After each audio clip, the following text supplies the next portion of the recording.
नमस्ते, आप देख रहे हैं भारत 24। आपके साथ हूं मैं सोनल दहिया। नोएडा में भ्रष्टाचार की इमारत को तो गिरा दिया गया है, कानून ने अपना काम कर दिया है, लेकिन अभी भी इंसाफ अधूरा ही है, क्योंकि ना तो बायर्स को उनका पैसा मिला है और ना ही उन अधिकारियों को सजा हुई है जिनकी मिली भगत से ये इमारत खड़ी हुई थी।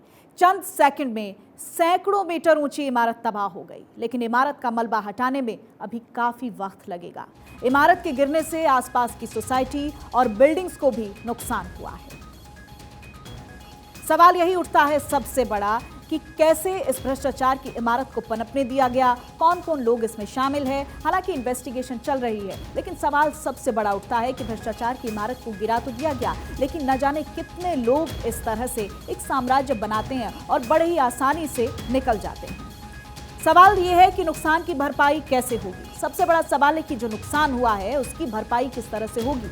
एटीएस विलेज की 10 मीटर बाउंड्री वॉल क्षतिग्रस्त, ट्विन टावर्स की तरफ से कुछ फ्लैट्स के शीशे टूट गए हैं, उनके नुकसान की भरपाई कौन करेगा? एडिफाइस इंजीनियरिंग करेगी, सोसाइटी वासियों को कोई खर्च नहीं देना होगा।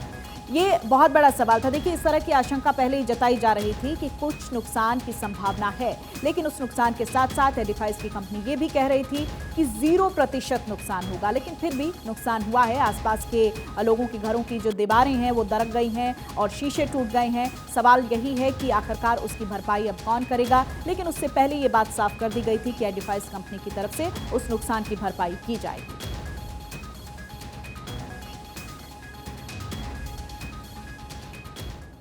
तो एडिफाइस इंजीनियरिंग ने एहतियातन 100 करोड़ का बीमा करवाया था, जिसकी वैलिडिटी अगले 3 महीने तक रहेगी। यानी कि अगले 3 महीने तक अगर आसपास की सोसाइटीज में कोई नुकसान विस्फोट की वजह से हुआ होगा तो उसकी भरपाई इंश्योरेंस के इसी पैसे से की जाएगी। नोएडा अथॉरिटी ने आधिकारिक ट्विटर हैंडल से ट्वीट कर इस बात की पुष्टि की है कि ट्विन टावर के पास स्थित एटीएस सोसाइटी की 10 मीटर बाउंड्री वॉल को नुकसान पहुंचा। वहीं लोगों में इस बात की शंका थी कि डिमोलिशन से हुए नुकसान की भरपाई कौन करेगा। इस पर भी नोएडा अथॉरिटी ने स्पष्ट कर दिया है कि आसपास जो भी छोटे बड़े नुकसान हुए होंगे उनकी भरपाई जल्द ही नोएडा अथॉरिटी करेगी। आधिकारिक ट्विटर हैंडल से ट्वीट कर बताया गया है कि सभी फ्लैट ऑनर जो हैं वो 9 बजे सुबह तक अपने घर में वापस आ सकते हैं। तो मैक्सिमम धूल और मैक्सिमम जो मलबा है वो इसी क्षेत्र में आया है, लेकिन वो दिखने में वैसा लगता है लेकिन उतना डेंजरस नहीं है, एक्सेप्ट फॉर जो अभी कमिश्नर साहब ने बताया कि जो बाउंड्री वॉल के पास गिरा है वो थोड़ा हैवी है, उसको हम लोग ने एडिफाइस इंजीनियरिंग करेगी।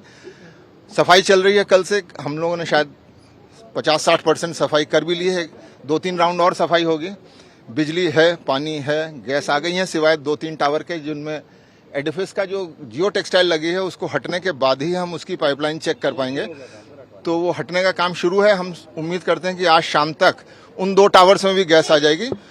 तो बाकी all facilities have been restored, lift चल रही हैं, बिजली आ रही है। 60% लोग आ गए हैं, बाकी लोग अब आते रहेंगे, धीरे धीरे आएंगे। हमारी अपनी फैमिली आ गई है तो हम कह सकते हैं बाकी लोग भी आ सकते हैं। तो टावर गिरने के बाद जिस तरह की आशंका जाहिर की जा रही थी कि कुछ नुकसान की संभावना है, वो नुकसान हुआ भी। लोगों की प्रतिक्रियाएं आपने सुनी भी। हालांकि लोग खुश हैं कि वो अपने घरों को वापस लौट आए हैं। करीबन सुबह की, अगर हम कल सुबह की बात करें तो 100 से ज़्यादा परिवार जो हैं वो वापस लौट आए हैं। जिस दिन डेमोलिशन होना था उस दिन सुबह 7 बजे लोगों को घर से बाहर निकलने के लिए कहा गया था, उनको किसी सुरक्षित जगह पर जाने के लिए कहा गया था। और एक डर, एक शंका ज़रूर थी लोगों के मन में कि उनके घरों को, हालांकि वो पूरे सिक्योरिटी मेजर्स वहां पर अपनाए गए हैं, लेकिन बावजूद इसके ये डर था कि कहीं कोई नुकसान न हो। थोड़ा बहुत नुकसान हुआ भी। हालांकि जो कंपनी है एडिफिस कंपनी, उसकी तरफ से कहा गया था कि कोई नुकसान नहीं होगा, लेकिन बावजूद इसके कुछ थोड़ा बहुत नुकसान लोगों को झेलना पड़ा है। लेकिन इसके बावजूद लोगों के जो रिएक्शंस निकलकर सामने आ रहे हैं वो साफ तौर पर कह रहे हैं कि वो खुश हैं कि वो अपने घर पर वापस लौट आए हैं और आसपास के जो और लोग हैं वो भी जल्द वापस लौट आएंगे। क्योंकि आसपास की जो सिचुएशन है, आसपास की जो स्थिति है, पॉल्यूशन की वजह से कल हल्की फुल्की बारिश भी हुई है और ऐसा माना जा रहा था कि बारिश की वजह से जो धूल के कण हैं वो दब जाएंगे और उससे पोल्यूशन जो है वो काफ़ी हद तक कंट्रोल में आ जाएगा। और ऐसा हुआ भी। पोल्यूशन की वजह से परेशानियां लोगों को आड़े आ रही हैं, कई लोगों को थ्रोट इन्फेक्शन है, कई लोगों को कई तरह की दिक्कतें हैं, लेकिन बावजूद इसके अब सारी सिचुएशंस को नॉर्मलाइज करने की कोशिश जो है वो एडमिनिस्ट्रेशन की तरफ से लगातार हो रही है। सबसे बड़ी चुनौती है वो मलबा जो उसके बाद वहाँ पर जमा है, उस मलबे को भी एक डेस्टिनेशन तक पहुँचाने की कोशिश हो रही है। और अब आपको सुनवाते हैं कि जो बायर्स हैं उनकी किस तरह की परेशानी है। उससे पहले हम आपको कुछ जानकारियां दे देते हैं। टावर को सुपरटेक ने बनाया है। टावर के बारे में हम कुछ इंफॉर्मेशन आपको ग्राफिक्स के जरिए आपके टीवी स्क्रीन पर दिखाएंगे कि टावर को सुपरटेक कंपनी की तरफ से बनाया गया था। सुपरटेक टावर इनका नाम था और कानून फैसला सुनाए, देश की सबसे बड़ी अदालत ने इस पर फैसला सुनाया। 2004 में ये लड़ाई शुरू हुई थी, कानूनी लड़ाई, और उसके बाद 8 साल का लंबा वक्त लगा। 2012 तक इस पर कानूनी लड़ाई चली। भ्रष्टाचार किया गया नोएडा अथॉरिटी की तरफ से। साफ तौर पर 25 अधिकारी जो हैं वो गिरफ्त में आ चुके हैं इस पूरे मामले में, लेकिन सबसे ज्यादा नुकसान झेल रहे हैं इन टावर में अपने घर का सपना देख रहे बायर्स। उनका लगातार यही कहना है कि उनका क्या कसूर था। उनको सुहावने सपने दिखाए गए, लेकिन बाद में उनके साथ धोखा किया गया।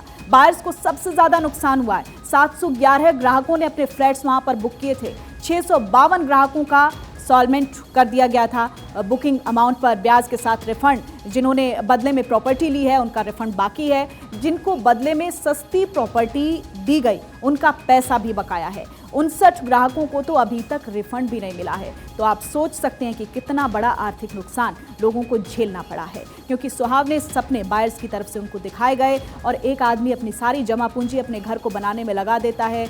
उसके लिए एक ही सपना होता है कि किस तरह से वो अपना एक सपनों का आशियाना खड़ा करे। लेकिन इस तरह के जो फ्रॉड लोग होते हैं, जो बायर्स जिन्होंने इतना बड़ा धोखा इस सुपरटेक टावर को बनाने में भी किया है, उन्होंने सरेआम पर सीधा धोखा जो है वो ग्राहकों के साथ किया है। 59 ग्राहकों को अभी तक रिफंड भी नहीं मिला है। तो आप सोच सकते हैं कि लोगों के मन में किस तरह की शंका होगी, क्या उनका पैसा वापस आएगा। हालांकि कहा यह जा रहा है कि 14% ब्याज के साथ जिन लोगों ने वहां पर घर बुक करवाए उनको पैसा दिया जाएगा, लेकिन अभी तक पैसा नहीं मिल पाया है। जिन लोगों ने इन टावर में अपने घर बुक किए हैं उनके सपने चूर चूर हो चुके हैं।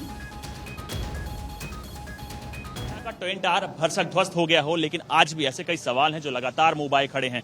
हमारे साथ पीयूष जी हैं। पीयूष जी, आपने इसमें फ्लैट्स लिया था, फ्लैट कितने में लिया था और अब तक उस फ्लैट का क्या हाल अब तक? हमने 2011 में इसमें 2 BHK एक फ्लैट बुक किया था जो 39 लाख का था, जिसमें हमने करीब 30 लाख बैंक से लोन दिया था, बाकी खुद अपनी जेब से पेमेंट किया था। 2013-14 के बाद हाई कोर्ट से ऑर्डर आया कि बिल्डिंग इलीगल है और इसको स्टे किया जाए। सुप्रीम कोर्ट से ऑर्डर आया इसको तोड़ेंगे। इसके बाद हमने सुप्रीम कोर्ट के ऑर्डर के अनुसार कि जिन जिन को अपना पैसा वापस चाहिए, हमने बिल्डर से बोला कि पैसा वापस दो। तो हम लोगों ने, बायर्स ने 2 बंच बनाए, 60 लोगों का और एक 70 लोगों का, जो सुप्रीम कोर्ट में केस किया। केस हम जीत गए।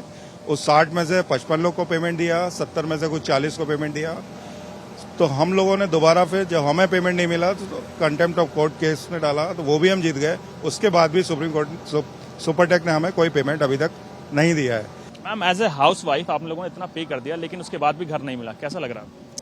मिट्टी में मिल गया हमारा घर, हमें तो बस यही लग रहा है। पैसे तो गए, अब हम पैसे नए जोड़ के घर बनाएं या अपने बच्चे पढ़ाएं, और बैंक से वो टैग हटवाएं कि भाई इस मिट्टी के लिए आपने हमें डिफॉल्टर बनाया हुआ है।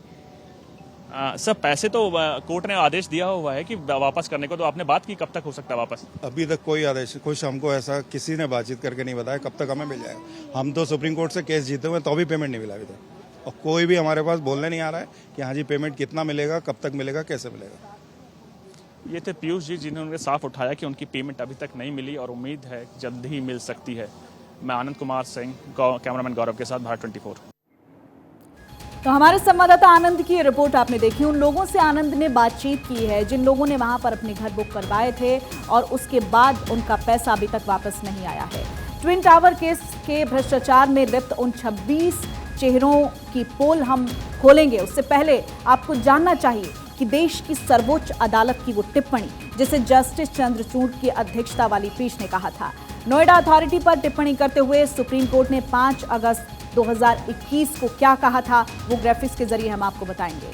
नोएडा अथॉरिटी पर सुप्रीम कोर्ट ने टिप्पणी की थी कि आपके आंख, नाक, कान से भ्रष्टाचार टपकता है। आप सुपरटेक की मदद नहीं कर रहे थे, आपकी उसके साथ मिली भगत थी। तो साफ तौर पर सुप्रीम कोर्ट की तरफ से ये टिप्पणी की गई थी, एक तल्ख टिप्पणी, एक सख्त टिप्पणी कि आप भ्रष्टाचार में लिप्त हैं, इस पर कोई सवाल नहीं है। नोएडा अथॉरिटी पर सुप्रीम टिप्पणी ये आई थी कि आपके आंख, नाक, कान से भ्रष्टाचार टपकता है। तो साफ तौर पर जो तथ्य कोर्ट के सामने पेश किए गए थे, उन तथ्यों में साफ तौर पर सुपरटेक की जो बेईमानी है, सुपरटेक का जो भ्रष्टाचार है वो उजागर हुआ था और उस भ्रष्टाचार के उजागर होने के बाद ही ये लंबी कानूनी लड़ाई, जिसमें कहीं ना कहीं कहा जा सकता है कि आम आदमी की जीत भी देखी जा सकती है। कानून का दरवाजा खटखटाया गया, कानून के तरफ से ये मसला जो है वो सुप्रीम कोर्ट में पहुंचा और जैसे ही मसला सुप्रीम कोर्ट में पहुंचा, जो तथ्यों के आधार पर फैसला सुप्रीम कोर्ट की तरफ से आया उसमें साफ तौर पर भ्रष्टाचारी पाई गई।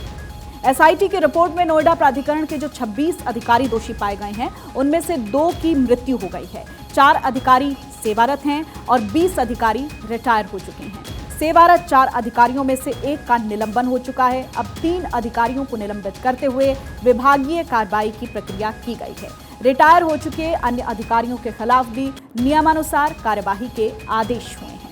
तो अभी तक जिन लोगों की संलिप्तता पाई गई है उनमें से 26 लोगों के नाम शामिल हैं। वहीं ट्विन टावर्स के भ्रष्टाचार में संलिप्त अधिकारियों के नाम भी हम आपको बताएंगे। इसमें मोहिंदर सिंह जो कि नोएडा के सीईओ हैं, रिटायर हो चुके हैं, मोहिंदर सिंह का नाम शामिल है। एसके द्विवेदी जो कि नोएडा के सीईओ हैं, वो भी रिटायर्ड हो चुके हैं। आरपी अरोड़ा अपर सीईओ हैं नोएडा के, रिटायर हो चुके हैं। यशपाल सिंह विशेष कार्याधिकारी रिटायर हो चुके हैं। स्वर्गीय मेराजुद्दीन प्लानिंग असिस्टेंट हैं, वो भी रिटायर हो चुके हैं। और जिन लोगों के और नाम शामिल हैं उनमें नाम है ऋतुराज व्यास का जो कि संयुक्त नगर नियोजक हैं और वर्तमान में यमुना प्राधिकरण में प्रभारी महाप्रबंधक हैं। ये अपनी सेवाएं अभी भी दे रहे हैं। एसके मिश्रा नगर नियोजक हैं जो कि रिटायर हो चुके हैं। इसके अलावा नाम सामने आया है राजपाल कौशिक का जो कि वरिष्ठ नगर नियोजक हैं, रिटायर हो चुके हैं। त्रिभुवन सिंह मुख्य वास्तुविद नियोजक हैं जो भी रिटायर हो चुके हैं। इसके अलावा नाम है शैलेंद्र कैरे का जो कि उप महाप्रबंधक हैं ग्रुप हाउसिंग के,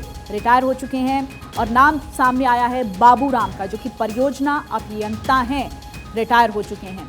इसके अलावा इस लिस्ट में नाम है टीएन पटेल का जो कि प्लानिंग असिस्टेंट हैं, रिटायर हो चुके हैं। वीए देव पुजारी मुख्य वास्तुविद नियोजक हैं, वो भी अपनी सेवा से रिटायर हो चुके हैं। श्रीमती अनीता प्लानिंग असिस्टेंट हैं और अभी श्रीमती अनीता वर्तमान में उत्तर प्रदेश राज्य औद्योगिक विकास प्राधिकरण में कार्यरत हैं।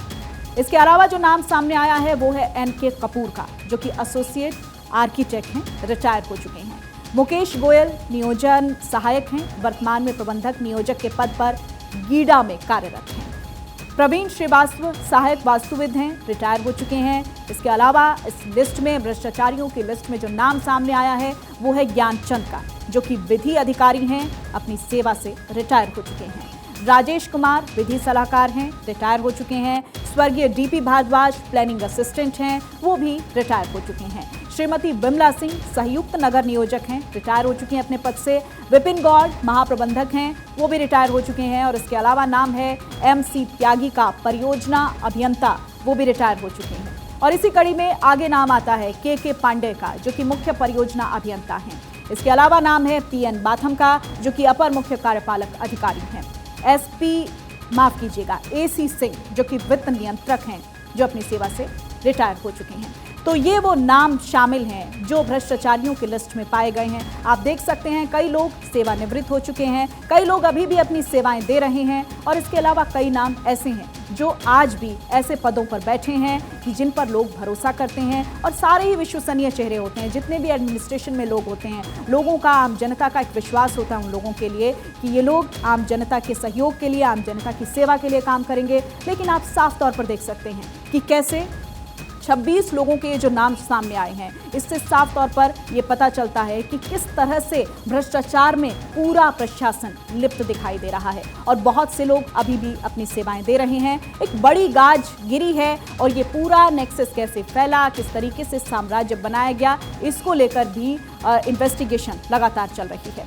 उत्तर प्रदेश सरकार ने एसआईटी बनाई जिसके बाद 26 लोगों को इस भ्रष्टाचार के लिए आरोपी बनाया गया, जो लिस्ट में हमने आपको नाम दिखाई दिए। लेकिन इनमें से किसी से भी अभी तक पूछताछ नहीं हो पाई है। कुछ अधिकारी अभी भी अंडरग्राउंड हैं, जबकि कुछ अधिकारी देश छोड़कर विदेश जा चुके हैं। ऐसे में एसआईटी लगातार इन अधिकारियों को समन पर समन भेज रही है, लेकिन ये हाजिर नहीं हो रहे हैं। तो आप देख सकते हैं कि कुछ लोग ऐसे हैं जो देश छोड़कर बाहर जा चुके हैं, विदेश में सेटल हो चुके हैं और कुछ अधिकारी ऐसे हैं जो अभी भी अंडरग्राउंड हैं। पूछताछ की कोशिश हो रही है लेकिन अधिकारियों से कोई संपर्क नहीं हो पा रहा है। 26 नाम सामने आ चुके हैं। साफ तौर पर संलिप्तता देखी जा सकती है, लेकिन सबसे बड़ी विडंबना देखिए कि अभी तक किसी भी अधिकारी पर कोई गाज नहीं गिरी है, किसी भी अधिकारी से इवन पूछताछ भी नहीं हुई है। कई लोग सामने आ ही नहीं पा रहे हैं। इस भ्रष्टाचार की नींव तब पड़ी थी जब 2004 में उत्तर प्रदेश में बसपा की सरकार थी और मायावती उत्तर प्रदेश की सीएम थी। 1978 बैच के आईएएस अधिकारी मोहिंदर सिंह को नोएडा भेजा गया था। कैसे ये पूरा भ्रष्टाचार पनपा है, देखिए आपके टीवी स्क्रीन पर हम आपको आईएएस अधिकारी मोहिंदर सिंह की तस्वीर भी दिखा रहे हैं। ये वही हैं आईएएस जो कि 1978 बैच के हैं और नोएडा इनको भेजा गया था। इसके अलावा हम आपको कुछ और जानकारियां भी देते हैं मोहिंदर सिंह के बारे में कि वो कितने पावरफुल थे, कितने शक्तिशाली थे। मोहिंदर सिंह आम्रपाली केस में भी आरोपी हैं। इन पर ईडी के छापे भी पड़ चुके हैं। बसपा सरकार ने मोहिंदर सिंह को नोएडा, ग्रेटर नोएडा का सीईओ बनाया और साथ ही यमुना अथॉरिटी का चेयरमैन भी बनाया। तो आप देख सकते हैं कितने शक्तिशाली हैं मोहिंदर सिंह। और मोहिंदर सिंह के पास उत्तर प्रदेश के औद्योगिक विकास आयुक्त, श्रम आयुक्त और यूपी के स्थानिक जो आयुक्त हैं उनका अतिरिक्त प्रभार भी था। इतनी सारी जिम्मेदारियां मोहिंदर सिंह पर हैं, तो आप अंदाजा लगा सकते हैं कि कितना उनका शक्तिशाली एक ऑरा था एडमिनिस्ट्रेशन में, क्योंकि इनकी जिम्मेदारी के अलावा भी कुछ अतिरिक्त जिम्मेदारियां इनके ऊपर थी। इनको औद्योगिक विकास का जिम्मा दिया गया था, उत्तर प्रदेश के औद्योगिक विकास आयुक्त थे।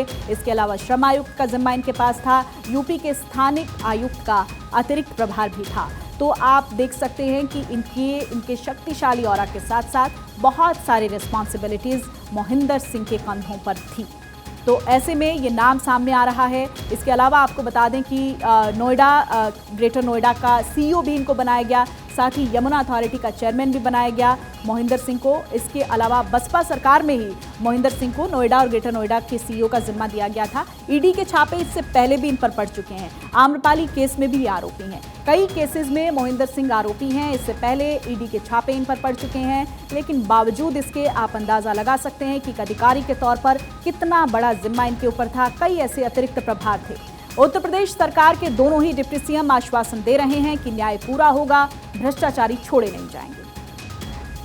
करप्ट होगा तो ये तो इस समय भ्रष्टाचार मुक्त भारत, भ्रष्टाचार मुक्त उत्तर प्रदेश, इसी के लिए भाजपा को लोगों ने सत्ता में भेजा है। इसी के लिए भारतीय जनता पार्टी काम कर रही है और आगे काम करेगी। जो भ्रष्ट होंगे उनके खिलाफ कार्रवाई होगी और जो ईमानदार होंगे उनको पुरस्कृत किया जाएगा। देखिए, माननीय उच्चतम न्यायालय में मामला चल रहा था। जैसे ही निर्णय हुआ तत्काल हमने गिरा दिया है और समाजवादी पार्टी की जो भ्रष्ट सरकार थी उसको जनता ने बुरी तरह ध्वस्त कर दिया है। भ्रष्ट सरकार को कोई बर्दाश्त नहीं करेगा। उत्तर प्रदेश जनता भ्रष्टाचार मुक्त और अपराध मुक्त प्रदेश चाहती है। भारतीय जनता पार्टी को अपना आशीर्वाद लगातार देखिए, अभी जांच रिपोर्ट आने दीजिए, कार्रवाई होगी। और नोएडा विकास प्राधिकरण की तरफ से किन किन नियमों का वायलेशन हुआ है, किन किन नियमों का उल्लंघन हुआ है, वो हम आपको बताते हैं। नोएडा विकास प्राधिकरण और बिल्डर की मिलीभगत से नियमों को ताक पर रखकर इस बिल्डिंग का निर्माण हुआ है। उत्तर प्रदेश के मुख्यमंत्री योगी आदित्यनाथ ने 1.5 दशक इस पुराने मामले की जांच करवाई। इन गिराए गए दोनों टावर में किन किन नियमों को ताक पर रखा गया है, उनको हम आपको ग्राफिक्स के जरिए समझाएंगे। आप अपने टीवी स्क्रीन पर देख पाएंगे कि कैसे नियमों की अनदेखी हुई है। NBR 2005, 2006, 2010 के नियमों का उल्लंघन किया गया है, जिसमें UP ownership of flats act का उल्लंघन हुआ है। इसके अलावा यूपी अपार्टमेंट्स एक्ट 1975, 2010 का भी उल्लंघन हुआ है, जिसमें बिल्डिंग बायलॉज बदलते ही टावर बना दिया गया। बिना रेजिडेंट्स की अनुमति के निर्माण का काम किया गया और रेजिडेंट्स को नक्शा तक नहीं दिखाया गया कि उनके सपनों का आशियाना, उनके सपनों का घर, उसका स्वरूप कैसा होगा, वो दिखेगा कैसे। रेजिडेंट्स को उसका नक्शा तक नहीं दिखाया गया। तो साफ तौर पर आप देख सकते हैं कि किस तरह से नियमों का उल्लंघन किया गया है। कानूनी तौर पर इस मसले को अगर हम देखें तो बहुत सारे लूप होल्स नजर आ रहे हैं और साथ ही साथ एक बड़ा धोखा लोगों के साथ। ट्विन टावर की दोनों ही इमारतें फरेब और गैर कानूनी नींव पर खड़ी की गई थी। केवल नोएडा अथॉरिटी के अधिकारियों ने कैसे 2004 से 2014 तक इन बेईमानी के बुर्ज खलीफा को बनाने में अपनी जान झोंक दी, इसको भी जान दी। सुपरटेक को 23 नवंबर 2004 में जमीन आवंटन हुआ। पूरा हम आपको साल दर साल समझाते हैं कि मामला शुरू कहां से हुआ। 23 नवंबर 2004 में जमीन आवंटन हुई है, प्लॉट आवंटित किए गए। शुरुआत में अगर हम बात करें तो 9 मंजिल के 14 टावर बनाने की परमिशन मिली थी, मंजूरी मिली थी। बिल्डर प्राधिकरण के भ्रष्ट गठजोड़ से नक्शे में बदलाव किया गया। यहीं से भ्रष्टाचार की सुगबुगाहट देखी जा सकती है। फ्लोर एरिया रेशो के नाम पर अवैध निर्माण किया गया, इलीगल कंस्ट्रक्शन की गई। 2006 में नोएडा अथॉरिटी ने प्रोजेक्ट में पहला संशोधन किया। 9 मंजिल की जगह 11 मंजिल बनाने का नक्शा पास किया गया। बता दें आपको, पहले भी हमने आपको बताया 9 मंजिल की परमिशन ली, लेकिन 11 मंजिल बनाने का नक्शा पास किया गया। 16 टावर के लिए 11 मंजिल की इजाजत दी गई। वहीं 2009 में अगर हम देखते हैं तो नोएडा अथॉरिटी ने टावर नंबर 17 का नक्शा पास किया। टावर 16 और 17 पर 24 मंजिल निर्माण का नक्शा बनाया गया। 2012 में नोएडा अथॉरिटी ने नक्शे में तीसरा संशोधन किया है। टावर नंबर 16 और 17 के लिए FAR को बढ़ा दिया गया। दोनों टावर की जो ऊंचाई है वो 40 मंजिल तक बढ़ाने की इजाजत दी गई। ग्रीन एरिया में 2 अवैध टावर बनाए गए। टावर्स के बीच की जो डिस्टेंस है, जो दूरी है, 16 की बजाय 9 मीटर रखी गई, जो कि नियमों को ताक पर रखकर रखी गई। ट्विन टावर से पहले बिल्डर ने इसे ओपन स्पेस दिखाया था। तो आप देख सकते हैं, हालांकि इस एरिया पर पहले पार्क का निर्माण होना था और अभी भी इसी तरह की कोशिश की जा रही है कि ट्विन टावर के ढहने के बाद यहां पर एक पार्क का निर्माण होगा। इसके अलावा कुछ और जानकारियां आपको देते हैं। सवालों के घेरे में तत्कालीन सरकारें और प्रशासन निश्चित तौर पर हैं। ट्विन टावर के टूटने के साथ बड़ी ही शिद्दत से यह सवाल पूछा जाने लगा है कि क्या अकेले बिल्डर इसके लिए जिम्मेदार था? क्या उसने अपने मन से टावर खड़ा कर लिया? क्या उसने अथॉरिटी की मंजूरी नहीं ली? अगर उसने सरकार के बढ़ाए FR से अपना हित साधा तो क्या गलत किया? ट्विन टावर गिरा दिए गए, उनके पैसे भी बिल्डर ने खर्च किए, उसे तो सजा मिल गई, लेकिन जिन अफसरों, सरकारों की नाक के नीचे ये खेल चलता रहा, उनका क्या? क्या इसकी CBI जांच नहीं होनी चाहिए? आखिर नियमों को ताक पर रखकर ऐसे आदेश कैसे पारित किए जाते रहे? ये बहुत बड़े सवाल है। कोर्ट का फैसला इस पर क्या आया? देखिए, डेमोलिशन की एक कानूनी लड़ाई हुई है और उस कानूनी लड़ाई को भी हम आपको ग्राफिक्स के जरिए समझाएंगे। कोर्ट का फैसला आता है अगस्त 2021 में। इसमें पूरे 9 साल का वक्त लग गया इस कानूनी लड़ाई में। 2009 में फ्लैट बायर्स ने RWA बनाई। RWA के विरोध के बाद भी अवैध निर्माण होता रहा। दिसंबर 2012 में मामला इलाहाबाद हाई कोर्ट पहुंचा। 24 अधिकारी और कर्मचारियों के खिलाफ FIR दर्ज हुई। 2014 में इलाहाबाद हाई कोर्ट ने टावर तोड़ने का आदेश दिया। 31 अगस्त 2021 को सुप्रीम कोर्ट ने टावर गिराने का आदेश दिया। तो ये इस तरह से कानूनी लड़ाई इस पूरे मामले में आगे बढ़ी और आखिरकार 31 अगस्त 2021 का वो दिन था जब सुप्रीम कोर्ट ने टावर गिराने का आदेश दिया। 181 दिन इस पूरे ऑपरेशन को सेट करने में लगे और महज 9 सेकंड सुपरटेक टावर के ध्वस्त होने में लगे। उत्तर प्रदेश के नोएडा में रविवार को सुपरटेक के ट्विन टावर को विस्फोटकों का इस्तेमाल कर गिरा दिया गया। बताया गया है कि दोनों इमारतों को जमींदोज करने के लिए जो विस्फोटक इस्तेमाल किया गया है वो 3 अग्निवीर मिसाइल हैं, 12 ब्रह्मोस्त्र मिसाइल हैं, 4 पृथ्वी मिसाइल हैं और उस पर लगे वॉरहेड की ताकत समेटे हुए थे। तो ये वो मिसाइल्स हैं जिनके जरिए इसको गिराया गया है। 3 अग्निवीर मिसाइल इसमें शामिल हैं, 12 ब्रह्मोस्त्र मिसाइल शामिल हैं और 4 पृथ्वी मिसाइल शामिल हैं।